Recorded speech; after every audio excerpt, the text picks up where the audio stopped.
رب اشرح لي صدري ويسر لي أمري واحلل عقدة من لساني يفقهوا قولي أعوذ بالله من الشيطان الرجيم بسم الله الرحمن الرحیم. السلام علیکم. ایک سائلنٹ ڈیزیز، ایک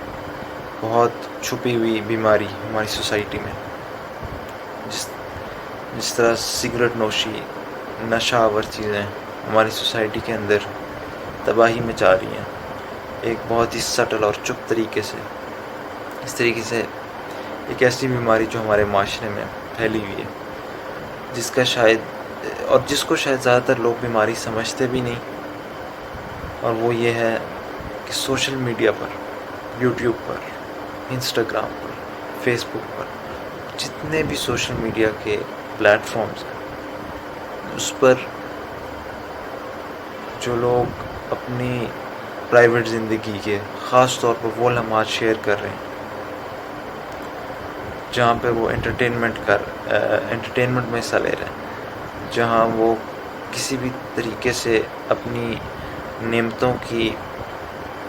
بیسکلی ان کو دنیا کو دکھا رہے ہیں کہ وہ کس قسم کی کیا کھا رہے ہیں، کیا پی رہے ہیں، کہاں اٹھ رہے ہیں، کہاں بیٹھ رہے ہیں، اور یہ ساری چیزیں پوری دنیا میں پوسٹ کر رہے ہیں. ایک تو بیماری یہ کہ یہ پوسٹ کر کیوں رہے ہیں، دوسری بات یہ، وہ بات الگ ہے کہ اس میں جو بے حیائی کا عنصر ہے اور جو بغیر پردے کے مرد عورتیں سامنے آ جاتے ہیں، وہ ایک علیحدہ ٹاپک ہے، وہ اپنی جگہ ایک پرابلم. لیکن اس کے علاوہ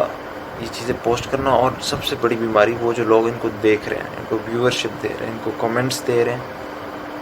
اور ان چیزوں کو ریگولرلی ویو کر رہے ہیں. ان چیزوں کو دیکھنے سے پہلی تو بات یہ کہ آپ کے اندر ناشکری پیدا ہوگی. کیونکہ رسول اللہ صلی اللہ علیہ وآلہ وسلم نے ہمیں یہ بتایا ہے کہ اپنے سے مالی حالت میں جو نیچے ہے اس کی طرف دیکھنا چاہیے، نہ کہ اس کی طرف جو ہم سے مالی اعتبار سے ہم سے بہتر ہے. کیونکہ اس طریقے سے اگر ہم ان کو دیکھیں گے جو ہم سے اوپر ہے، تو یہ ڈر ہے کہ ہم اللہ کی نعمتیں جو ہمارے پاس ہیں ان کو کم تر سمجھیں گے. اس سے آپ ان کو دیکھ کے آپ کے اندر شکر کا جذبہ نہیں پیدا ہوگا. اگر نہیں پیدا ہوگا تو آپ اللہ کی مزید اس برکت سے محروم رہ جائیں گے جس سے اللہ آپ کی مزید نعمتیں بڑھائے گا. اس طرح اللہ سبحانہ وتعالیٰ نے سورۃ ابراہیم میں فرمایا، لَإِن شَكَرْتُمْ لَأَزِيدَنَّكُمْ، کہ اگر تم شکر گزاری کرو گے تو میں تمہیں مزید بڑھاؤں گا. لیکن اگر ہمارے اندر یہ چیزیں، یہ اس قسم کے کانٹینٹس جو لوگ اپلوڈ کر رہے ہیں، اور ان کا کوئی فائدہ بھی نہیں، نہ یہ کوئی علمی طور پر آپ کو کوئی فائدہ دے رہے ہیں، نہ دنیاوی نہ دینی، صرف آپ کا ٹائم کنزیوم کر رہے ہیں اور آپ کو نمبر 1 ناشکرہ بنا رہے ہیں، نمبر 2 آپ کا اخلاق برباد کر رہے ہیں. آپ کے اندر ان کو دیکھنے سے آپ کا ٹائم بھی برباد ہو رہا ہے. بجائے اپنی زندگی جینے کے لیے آپ اپنی زندگی کے اندر ان کو وقت دے رہے ہیں، اپنے آپ کو پرسنلی ڈیولپ نہیں کر رہے، اپنی زندگی نہیں جی رہے، اور اس سے آپ اپنی زندگی میں پیچھے رہ جائیں. اس طرح آپ اپنی زندگی میں پیچھے رہ جاتے ہیں. اور اس کے علاوہ ظاہری بات ہے، جب انسان کے اندر ان کو دیکھ کے اپنی نعمتیں اس کو کم لگنے لگتی تو وہ ناشکرہ ہو جاتا ہے. اور جب وہ ناشکرہ ہوتا ہے تو وہ لوگوں کے ساتھ جو چیزیں اس کو اچھی بھی پہنچ رہی ہو ان میں بھی وہ نقص دیکھنا اور کمی دیکھنا شروع کر دیتا ہے. اور اس طرح کا انسان جو ہے، پھر آپ کو پتہ ہے، اس کو دنیا کی کوئی بھی چیز مل جائے وہ کبھی بھی خوش نہیں ہو سکتا. ایک تو یہ. دوسرا یہ کہ جو آپ چیزیں دیکھ رہے ہیں، لوگ اپنی زندگی کی اچھی چیزیں آپ کو دکھا رہے ہیں، کیمرے کے پیچھے بے شک کتنے غصے میں ہوں،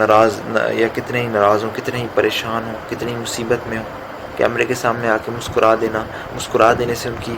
مصیبتیں، مشکلیں دور نہیں ہو جاتی. اگر آپ کو ایک اچھی چیز دکھا رہے ہیں تو اس کا مطلب یہ نہیں کہ وہ واقعی میں اتنے ہی اچھی حال میں، اتنے ہی خوشحال ہیں، اتنے ہی مالی طور پر وہ خوشحال ہیں. وہ آپ کو صرف کیمرے میں دکھائی دے رہا ہے. دا ریالٹی آپ کو نہیں پتہ کیمرے کے پیچھے کیا ہے. لہٰذا یہ جس طریقے سے سگریٹ نوشی آہستہ آہستہ انسان کو اندر سے کھا جاتی ہے، اس ٹائپ آف کانٹینٹ کو دیکھنا کہ دوسرے لوگ اپنی زندگی میں کیا کر رہے ہیں، آپ کا وقت برباد ہوتا ہے، آپ اپنی زندگی نہیں جیتے، آپ کے اندر برے ٹریٹس پیدا ہوتے ہیں، آپ کے اخلاقیات نیچے جاتے رہتے ہیں۔ لہٰذا یہاں پرابلم صرف یہ نہیں ہے